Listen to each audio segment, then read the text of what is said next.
अस्सलाम वालेकुम। आज हम 6.2 का नेक्स्ट क्वेश्चन करेंगे। Question number 3, what is the mean proportion of 4 and 16। ये 4 और 16 जो है ये हमें एक्सट्रीम पोजीशन यानी कि कॉर्नर वाले दो नंबर दिए हुए हैं 4 और 16, और हमें उन्होंने कहा है कि मीन प्रोपोर्शन फाइंड करें। तो हम फर्स्ट कर लेते हैं कि मीन प्रोपोर्शन x है, और अब जो मीन पे जो दोनों पोजीशंस हैं उन पे उधर हम x लिखेंगे, क्योंकि हमारे पास मीन पोजीशन की जो वैल्यू है वो नहीं है। हमने x फर्स्ट करके लिख ली।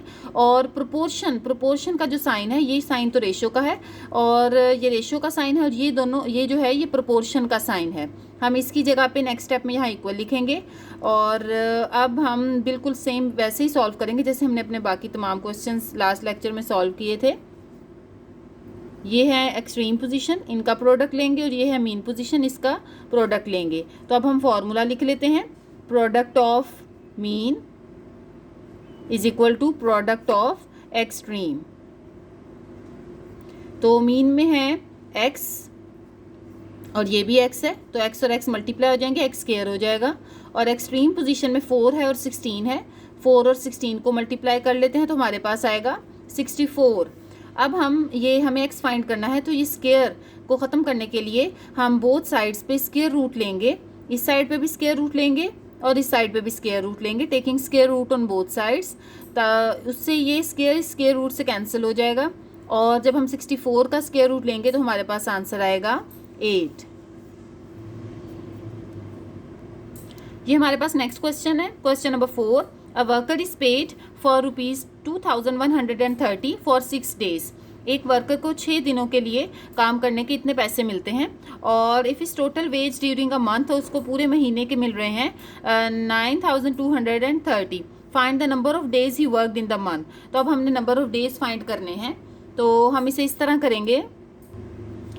हम सबसे पहले लिख लेते हैं कि यहाँ पे 6 days में उसे मिल रहे हैं 2130 रुपीज़, तो अमाउंट हमारे पास रुपीज़ में। और आगे हमें डेज़ फाइंड करने हैं, जितने डेज़ में उसे मिलेंगे 9230 रुपीज़। तो आप देख रहे हैं कि अमाउंट कम है 6 दिनों की, तो यहाँ पे अमाउंट ज़्यादा है, तो इसका मतलब है यहाँ पे ज़्यादा डेज़ आएंगे, यानी ज़्यादा दिन काम करेंगे तो ज़्यादा अमाउंट मिलेगी। तो हम यहाँ पे फर्स्ट कर लेते हैं, जो हमने फाइंड करने हैं नंबर ऑफ़ डेज़ वो x है। तो हमें यहाँ से पता लग रहा है कि जो आंसर आएगा वो 6 से ज़्यादा आएगा, क्योंकि अगर अमाउंट ज़्यादा है तो नंबर ऑफ़ डेज़ भी काम करने के ज़्यादा होंगे, यानी इन दोनों में डायरेक्ट रिलेशन है। अगर एक चीज़ इंक्रीज़ हो रही है तो दूसरी भी इसका मतलब है इंक्रीज़ होगी। तो अब हम इसे सॉल्व कर लेते हैं।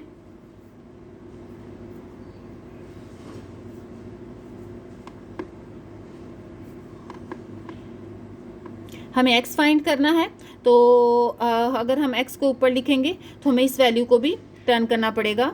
हम इसको x/6 कर लेते हैं, तो ये 9230 ऊपर आ जाएगा, 2130 नीचे आ जाएगा। 6 यहाँ डिवाइड है तो यहाँ जाके मल्टीप्लाई हो जाएगा। उसके बाद हम इसे सॉल्व करेंगे तो हमारे पास नंबर ऑफ़ डेज़ आ जाएंगे। ये मैंने इसे सॉल्व किया। इन दोनों पहले 0 0 से काट दें, इन दोनों को मल्टीप्लाई करें और इससे डिवाइड करें, तो मेरे पास 26 आया है, यानी 26 डेज़ काम करेगा, तब उसे 9230 रुपीज़ मिलेंगे। और अब हम नेक्स्ट क्वेश्चन की तरफ आते हैं। Uzair takes 75 steps to cover a distance of 50 metre. Uzair को ने 75 स्टेप्स लिए और कितना डिस्टेंस कवर किया है 50 मीटर का। तो हम एक तरफ लिख लेते हैं स्टेप्स और एक तरफ लिख लेते हैं डिस्टेंस जो कि हमें मीटर में दिया हुआ है।